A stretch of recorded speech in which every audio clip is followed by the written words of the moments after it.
ഇതാണ് കാക്കപ്പഴം. കാക്കപ്പഴം എന്ന് കേട്ടിട്ടേ ഉള്ളൂ. പക്ഷേ ഞാൻ ലുലുവിൽ പോയപ്പോഴാണ് ഈ പഴം ഇങ്ങനെ കൂട്ടത്തോടെ ഇരിക്കുന്നുണ്ട്. കുഞ്ഞൊരു മത്തങ്ങ പോലെ ഇരിക്കും.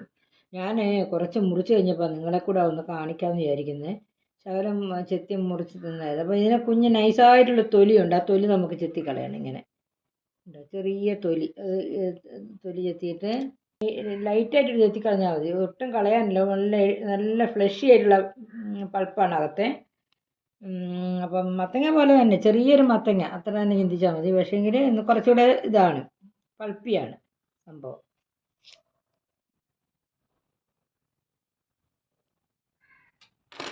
തിന്നുന്നുണ്ടെടുത്തോളൂ.